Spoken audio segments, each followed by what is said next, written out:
नाज़रीन, रुपया पैसा में आपको खुश आमदीद कहते हैं। मैं हूं अली नासिर। अब बात कुछ ऐसी है कि हमारे सामने जिक्र तो ये किया जा रहा है, बार बार हमें ये बावर कराया जा रहा है, हमें बताया जा रहा है कि मुल्क की मईशत ठीक समत में चल रही है, हर चीज़ बिल्कुल सही हो रही है। लेकिन इस हफ्ते में ही चंद प्रोग्राम ऐसे किए हैं जिनसे आपको अंदाज़ा हो गया होगा कि अभी भी बहुत सारे चैलेंजेस ऐसे हैं जिनका सामना पाकिस्तान की मईशत को है। करंट अकाउंट डेफिसिट, जिसकी वजह से हुकूमत जो है बहुत सारी मुबारकें लेती रही है, अब तेल की कीमतें बढ़ने के बाद करंट अकाउंट डेफिसिट के अंदर इश्यूज आ सकते हैं। डॉलर की कदर के अंदर फिर इजाफा शुरू हो गया है। पहले लोगों ने कहा था कि इस्तेहकाम आएगा, ये भी एक अच्छा ट्रेंड नहीं है। ये मुल्क के लिए बड़ा नुकसानदेह साबित हो सकता है, नाकाबिल इतलाफ़ी हो सकता है। ऐसा नुकसान हो चुका है और अगर और मज़ीद बढ़ गया डॉलर तो हो जाएगा और मुल्क बड़ी मुसीबतों का शिकार हो जाएगा, लेकिन लोग इस पर कान नहीं धर रहे। खैर, एनीवे मूव करते हैं फॉरवर्ड। FATF के अंदर भी पेशरफ जब तक 27वीं शर्त पर नहीं होगी, यानी कि अमल दरामद हमें दिखाना पड़ेगा कि हम काम भी कर रहे हैं साथ साथ उन लोगों के बारे में, इन लोगों के मामलात को देख रहे हैं कि जो लोग ऐसी चीज़ों में मुलविस रहे हैं जो सही नहीं हैं, तो मेरे ख्याल से FATF वाला मामला भी हल नहीं होगा। ख्वाहिशात से जो है वो चांद सूरज का निज़ाम नहीं चल सकता। ख्वाहिशात नहीं, ये निज़ाम है, उसूल हैं, कवायद हैं, ज़वाबित हैं, इसके हिसाब से होगा। इसके अलावा MSCI इंडेक्स, जिसकी बुनियाद के ऊपर आपको पता है कि हमारे मुल्क के अंदर बड़ी बड़ी चीज़ें की जाती हैं, जबकि इसका तो महज कैपिटल मार्केट से ताल्लुक़ है, वहाँ पर भी पाकिस्तान डाउनग्रेड हो गया। कल भी हमने इसके बारे में बात की थी, लेकिन ये एक बड़ी अहम ख़बर है और इसको छुपा दिया गया है ताकि ये बात सामने ना आए। लेकिन जब हमने खुशियाँ मनानी होती हैं तो हम इसे फुला के ज़ाहिर करते हैं जैसे हमने कोई बहुत बड़ी चीज़ हासिल कर ली है। मेरे साथ बहुत ही अहम मेहमान शामिल गुफ्तगू होंगे। जनाब डॉक्टर सलमान शाह बहुत ही अहम ओहदों के ऊपर फाइज रहे भी हैं और हैं भी। इस वक्त पर बहुत ही अहम फैसले ऐसे होते हैं मईशत के जिसमें उनसे मशवरा ज़रूर लिया जाता है। ताहम वो मुल्क के इस वक्त वज़ीर ख़जाना तो नहीं हैं, लेकिन साबिक वज़ीर ख़जाना ज़रूर रहे हैं और बड़े मौसर वज़ीर ख़जाना रहे हैं। वेलकम करता हूँ आपको शो में डॉक्टर सलमान शाह साहब। शुक्रिया जी। डॉक्टर सलमान शाह साहब, ये बात तो मानने वाली है कि मईशत के अंदर अच्छे काम भी हुए हैं, लेकिन साथ साथ बहुत सारे चैलेंजेस हैं जिनका जिक्र मैंने अपनी तमहीद में किया है। मज़ीद भी चैलेंजेस होंगे जिनसे शायद मुझे आगाही ना हो, लेकिन इनका सामना करने के लिए हुकूमत ने क्या पॉलिसियाँ मुरव्वज की हैं, क्या तरीक़ाकार आगे चल के ऐसा होगा जिस पर हुकूमत अमल करेगी तो इनसे बच सकेगी। Current account deficit, trade deficit, foreign exchange reserve, stability in foreign exchange और डॉलर रेट्स, ये मेजर चैलेंजेस हैं जो पाकिस्तान को फेस कर रहे हैं, including now the burden of the circular debt and so many more. क्या कहते हैं आप? देखिए अली, आप ने बड़े अच्छे पॉइंट्स रेज किए हैं और बड़ी एक कॉम्प्रिहेंसिव हमारी इस पे गप लग सकती है। लेकिन आप सबसे पहले मैं ये कहूँगा कि ये तो आप एडमिट करेंगे कि ये गवर्नमेंट का फोकस जो है वो इकोनॉमिक डेवलपमेंट और ग्रोथ की तरफ है। ये एक बड़ा क्लियर मैसेज पूरी कौम को अब मिल चुका है कि एक जो स्टेबलाइजेशन का वक्त था उससे अब हम ग्रोथ फेज में आ रहे हैं और उसके इंडिकेटर्स भी अच्छे हैं और उसमें गवर्नमेंट के बजट आ गए हैं, पॉलिसीज़ आ गई हैं और उनमें फर्दर फाइन ट्यूनिंग भी होगी। लेकिन ग्रोथ जो है वो डेस्टिनेशन है, सो मेजर डेस्टिनेशन है ग्रोथ हो और उसके साथ साथ इकॉनमी स्टेबल भी रहे। तो हम ये जो डेट क्राइसिस है हमारा उससे भी निकल आएँ और ये जो बैलेंस ऑफ पेमेंट का परसिस्टेंट क्राइसिस है ये भी ख़त्म हो और आपको economic growth and development and prosperity and jobs, all the good things that go with growth वो आनी चाहिए। तो एक मैसेज तो मेरा ख्याल है मार्केट्स में भी चला गया है, जो एनालाइज करते हैं इन चीज़ों को उन सब को अब पता है कि गवर्नमेंट का फोकस ग्रोथ है और तमाम वो पॉलिसीज़ और तमाम एक्शंस गवर्नमेंट के ग्रोथ ओरिएंटेड हैं। उसमें अभी पुराने चीज़ें भी हो सकती हैं लेकिन वो सरवाइव नहीं करेंगी। Growth will be number one. दूसरी चीज़ ये है कि हमने जो बैलेंस ऑफ पेमेंट क्राइसिस बार बार होता है, तो it can not be a debt driven growth. ये भी एक बड़ा क्लियर है कि कर्जों से आप ग्रोथ नहीं लेंगे, आप इन्वेस्टमेंट से ग्रोथ लेंगे। सो इन्वेस्टमेंट इस गवर्नमेंट के लिए बहुत ही इम्पोर्टेंट पिलर है इकोनॉमिक स्ट्रेटजी का और फ्यूचर इकोनॉमिक ग्रोथ के लिए। Investment, investment environment, investment facilitation, और सबसे इम्पोर्टेंट चीज़ है कि इन्वेस्टमेंट बाय डोमेस्टिक इन्वेस्टर्स, छोटे बड़े एंटरप्रेन्योर्स। इवन जब आप बात करते हैं कामयाब पाकिस्तान की या कामयाब जवान की, तो एंटरप्रेन्योर, बडिंग एंटरप्रेन्योर्स भी इन्वेस्टमेंट के पॉइंट ऑफ व्यू से मामला जो है वो आगे चल रहा है। सो ये भी एक आई थिंक पिलर है इकोनॉमिक ग्रोथ का कि it has to be investment driven and not debt driven. So ये चीज़ें तो अब सामने टेबल पे आ गई हैं और उसकी आई थिंक रिकग्निशन भी खासी हद तक मार्केट्स में आ गई है कि गवर्नमेंट फैसिलिटेटिव मोड में है फॉर इन्वेस्टमेंट एंड ग्रोथ। अब आ जाते हैं हम, आपने जो इश्यूज रेज किए हैं कि इस प्रोसेस में जाहिर है कि बहुत सी चीज़ें होंगी, और एक फंडामेंटल चेंज जो आ चुका है वो ये है कि आपका जो डॉलर का रेट है रुपी के साथ, वो मोर और लेस अब मार्केट बेस्ड हो गया, और वो एक बहुत बड़ी अचीवमेंट है कि वो जितनी उसमें पेन होनी थी उस एडजस्टमेंट में वो हमने कर ली है, और रुपी जो कि 200-250 रुपये का भी हो सकता था, वो 150-160 के इर्द गिर्द वो स्टेबल हो चुका है और लगता है वो इसी तरह ही रहेगा। नंबर 2, उसकी वजह से हमारे ओवरसीज़ पाकिस्तानीज़ ने बड़ा फेवरेबल एक इम्पैक्ट दिया है कि हमारी रेमिटेंसेस जो हैं वो ऑल टाइम हाई की तरफ जा रही हैं, और जो सेंट्रल बैंक ने उनको फैसिलिटेट किया है through the Roshan digital account, वो भी आई थिंक आप एग्री करेंगे कि वो एक बड़ा सक्सेसफुल प्रोसेस हो गया है, जिससे पाकिस्तान के ओवरसीज़ पाकिस्तानीज़ अपना सरमाया पाकिस्तान में रख सकते हैं, इन्वेस्ट भी कर सकते हैं, और सेंट्रल बैंक के रिजर्व्स को भी वो बूस्ट दे सकते हैं। सो आई थिंक वो भी एक बहुत ज़बरदस्त आपके सामने चीज़ आ गई है। राइट। अब आ जाता है मसला एनर्जी सेक्टर का। एनर्जी सेक्टर में हमारी क्योंकि खासी इम्पोर्टेड एनर्जी है और उसमें ऑयल बेस्ड बहुत सी चीज़ें हैं, और ऑयल से कनेक्टेड हमारी तकरीबन हर चीज़, इवन LNG की कीमतें भी जो हैं वो भी ऑयल के साथ मुंसलिक हैं।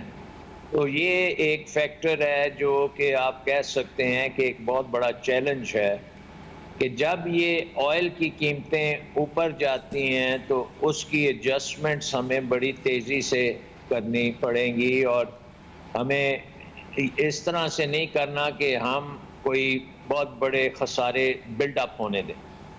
लेकिन उम्मीद ये है कि ऑयल की जो प्राइसेस हैं वो इस वक्त ज़रा थोड़ी सी अब नॉर्मल हो रही हैं बिकॉज ऑफ सर्टन रीजंस। एक तो है दुनिया में रिकवरी जो कोविड से आ रही है वो है, और दूसरा ये है कि सप्लाई थोड़ी सी रिस्ट्रिक्टेड है, एंड ईरान की अभी सप्लाई जो है वो मार्केट में उस तरह से नहीं आई। सो आई थिंक इसमें चैलेंजेस हैं, बट इसमें आई थिंक एक अपॉर्चुनिटी इस तरह से भी है कि अगर ईरान मार्केट में आ जाता है तो उससे भी ये बेहतरी की तरफ हम आ जाएंगे। सो ये जो पॉइंट्स आपने रेज किए कि ये करंट अकाउंट डेफिसिट को इम्पैक्ट कर सकता है ऑयल, आई थिंक टेम्परेरली हो सकता है कि कर ले, लेकिन लॉन्गर टर्म बेसिस पे ये नहीं होगा क्योंकि एडजस्टमेंट्स के जो मैकेनिज्म्स हैं वो इतने डाल दिए गए हैं अब कि उस तरह के बबल्स नहीं बनेंगे और बलून नहीं होगा करंट अकाउंट डेफिसिट जैसे हिस्टोरिकली होता रहा है। तो ये बड़ी अब अहम हमने ये देखना है कि अहम क्यास है और आपने बड़ी अहम बात की है। But I just have to take a short break. Break के बाद वापस आएंगे, अपनी गुफ्तगू रखेंगे और एक नया डायमेंशन इसमें इंट्रोड्यूस करेंगे। Let's take short break.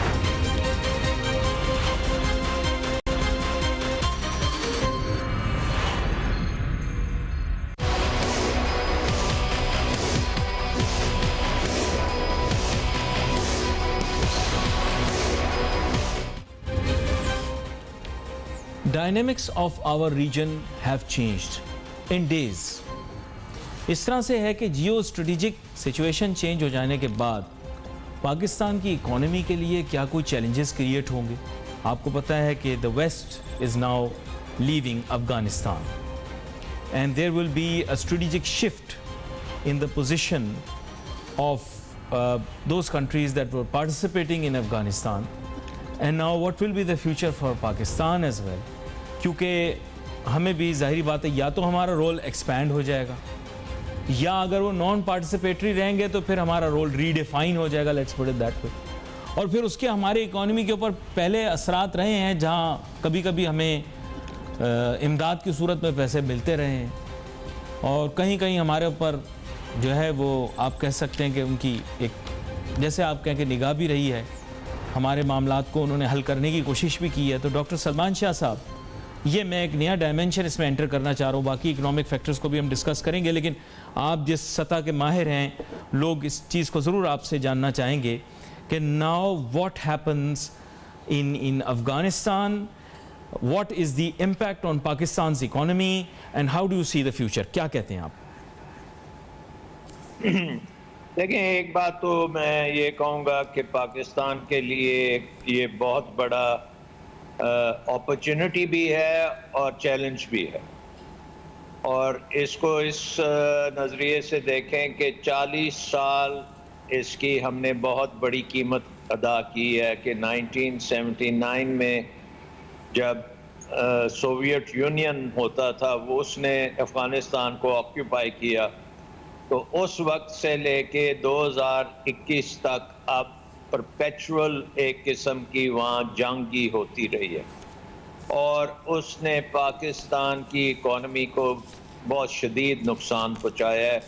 क्योंकि मैं ये भी कहता हूँ कि जो आप देखें कि पिछले 40 साल से हम जंग में हैं और पिछले 40 साल से हमारा खित्ता बांग्लादेश या इंडिया वो ग्रो कर रहे हैं, तो हम अब जो नंबर आते हैं कि जी बांग्लादेश पाकिस्तान से आगे निकल गया, तो जाहिर है कि हमारी इकोनॉमी पे नेगेटिव इम्पैक्ट 40 साल का है। अफ़गानिस्तान की इंस्टेबिलिटी का, अफ़गानिस्तान की खाना जंगी का, और वहाँ पहले लिबरेशन थी सोवियत यूनियन से, अब अमेरिकनों के वॉर एंड टेरर से।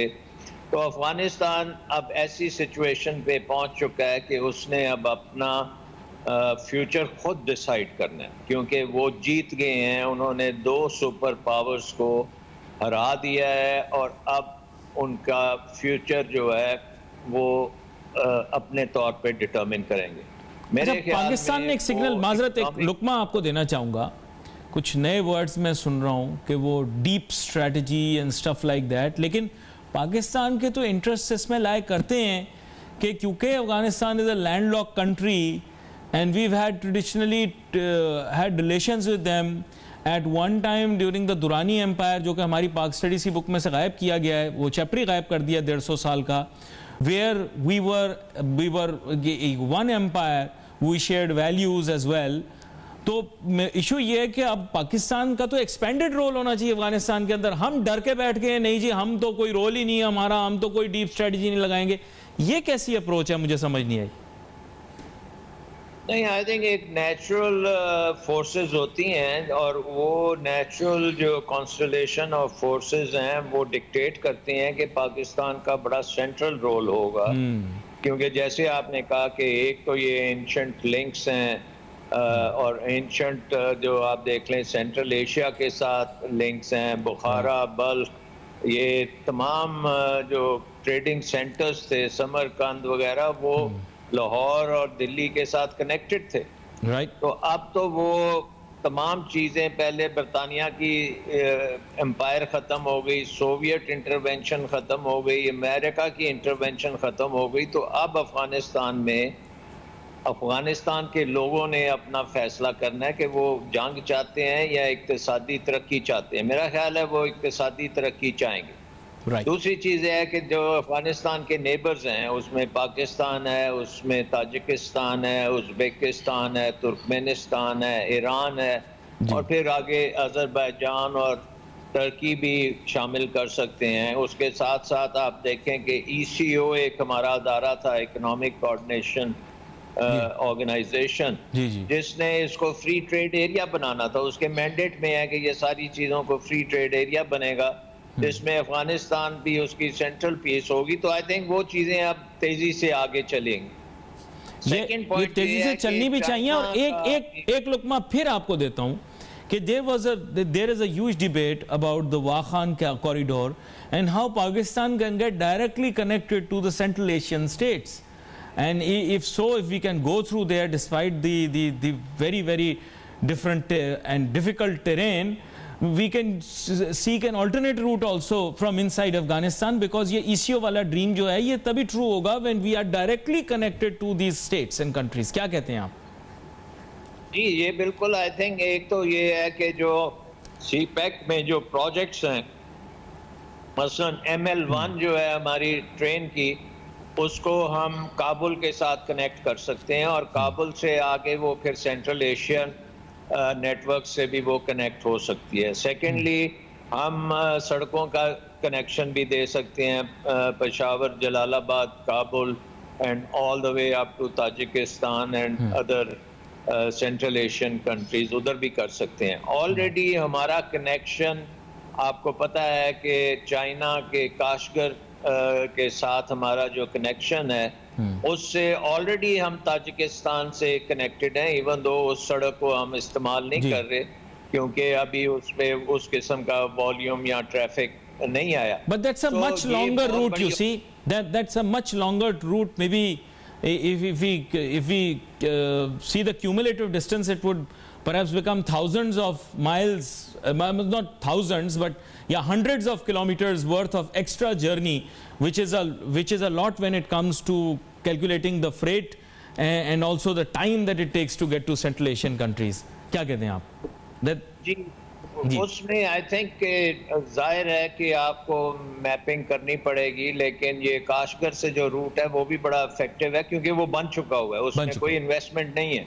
वो तो आप कल शुरू कर सकते हैं ना, आपने वहाँ पे ट्रेड शुरू करनी है, और वो चाइना, पाकिस्तान, ताजिकिस्तान की एक एग्रीमेंट चाहिए जिसके तहत वो काम अभी शुरू हो सकता है। लेकिन यू आर एब्सोल्युटली राइट कि दूसरे रूट्स भी बनेंगे वाया अफगानिस्तान, क्योंकि अफगानिस्तान को लूप में लेना बहुत जरूरी है। अफगानिस्तान की डेवलपमेंट जो है वो अब CPEC के साथ अगर मिल जाती है तो वहाँ पे बहुत ज्यादा इन्वेस्टमेंट भी आएगी और वहाँ पे जॉब्स भी बनेगी, अदरवाइज तो उनके पास सैलरीज देने के लिए भी पैसे नहीं होंगे। So they have to move also very fast. So why is Pakistan shying away from taking a prominent role in bringing peace and indirectly prosperity to Afghanistan and most of all to herself, because Pakistan's own prosperity lies when we start catering to a much larger market, a much larger population. So why are we shying away, whereas countries like India that are not even connected with Afghanistan have started weighing in on what their strategic priorities in Afghanistan will be? This is the biggest problem that I see with Pakistan right now, or at least the people at the helm of affairs. जी देखिए, एक बात तो है कि हमारा जो advantage है वो किसी और मुल्क का एडवांटेज नहीं है, और इंडिया का तो डेफिनेटली वहाँ पे कोई एडवांटेज है ही नहीं क्योंकि they are not connected directly. So only thing which India can do is they can muddy the waters by pumping some money over there to anti development process में जो खलल डालेंगे। Pakistan is in a very good position, और पाकिस्तान की एक I guess you are right कि we are not proclaiming a very big victory, और we are not saying कि देखें हम जीत गए हैं and we told you so, वो बातें हम नहीं कर रहे, which is fine. But I think the economic pressure will be such that Pakistan will have to bring all the neighbors together. Pakistan को Iran, Turkey, Azerbaijan, Turkmenistan, Uzbekistan, Tajikistan, मेरे ख्याल में अगले हफ्ते हमें इस्लामाबाद में इन हेड्स ऑफ स्टेट को इकट्ठा करना चाहिए और उन तमाम को एक डिक्लेरेशन करनी चाहिए कि अफ़गानिस्तान की तरक्की, अफ़गानिस्तान में अमन, अफ़गानिस्तान को सपोर्ट करना, ये सारे इकट्ठे मिल के करें और वहाँ जॉइंटली हम ये नेटवर्क भी बनाएं और अफ़गानिस्तान को एक सेल्फ सस्टेनिंग मुल्क बनाना, उसमें पूरी मदद करें और अफ़गानिस्तान के अपने लोग जो हैं वो उसमें लीड लें। तो आई थिंक एक तो ये है कि ये जो इसके अफ़गानिस्तान के नेबर्स हैं जी, they can really play a very important role और ये अकेला कोई मुल्क नहीं कर सकता, हमें इकट्ठा मिल के करना है और आई थिंक इसकी स्ट्रेटजी आई एम श्योर कि हमारी मिनिस्ट्री में बन चुकी होगी फॉरेन अफेयर्स में and we are already probably behind the scenes खासा काम कर चुके होंगे। अब ये विजिबली इसकी मैनिफेस्टेशन जो है, जैसे मैंने आपको कहा कि वो इस्लामाबाद कोई कॉन्फ्रेंस होनी चाहिए जिसमें अफ़गानिस्तान के फ्यूचर के ऊपर अपनी पूरी सपोर्ट तमाम जो इसके नेबर्स हैं वो आके दें और अदारे बनाएं जो इन चीज़ों को आगे लेके चलें। सो आई थिंक इसको हमने अपॉर्चुनिटी में कन्वर्ट करना है। पाकिस्तान का फ्यूचर डिपेंड करता है कि अफ़गानिस्तान को कितनी जल्दी एक डेवलपिंग मोड में लेके जाते हैं। वो जो बात हो रही है ना जियो पॉलिटिक्स से, कितनी जल्दी अफ़गानिस्तान को हम जियो इकोनॉमिक्स में लेके आते हैं। और आपको अली याद होगा कि जब अमेरिका ने वियतनाम में शिकस्त हुई अमेरिका की और वियतनाम से अमेरिका जब गया अर्ली 70s में, तो उसके बाद वहाँ के जो लोकल ममालिक थे उन्होंने मिल के आसियान बनाया। आसियान जो इस वक्त दुनिया का एक बहुत बड़ा इकोनॉमिक ब्लॉक है, उसमें मलेशिया, इंडोनेशिया और ये तमाम ममालिक जो हैं साउथ ईस्ट एशिया के, उन्होंने मिल के वो बनाया वियतनाम की जंग के ख़ात्मे के बाद और वो आज आप देखें एक इकोनॉमिक पावर हाउस बन चुका है वो ब्लॉक।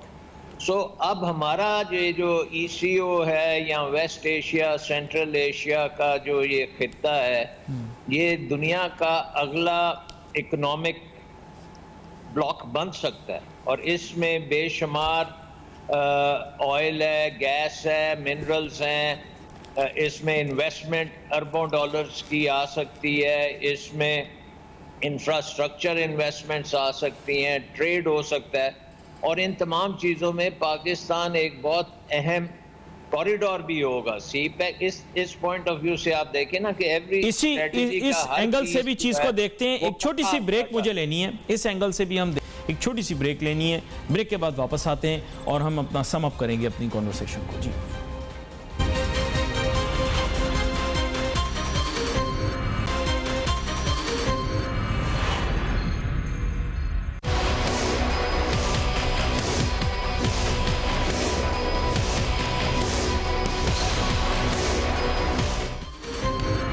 नाज़रीन, welcome back after the break. गुफ्तगू हमारी जा रही है और डॉक्टर सलमान शाह साहब के साथ बात हो रही है। ज़ाहिर बात है जिस मयार की गुफ्तगू हो रही है ये गुफ्तगू उन लोगों के लिए है who are sitting in the worldly upper echelons of power, और हमारा प्रोग्राम देखते भी वही लोग हैं और ज़ाहिर बात है मेहमान भी वही लोग आते हैं जो कि उस जिसे आप कहें कि ब्रैकेट ऑफ इंटेलेक्चुअल से बिलोंग करते हैं।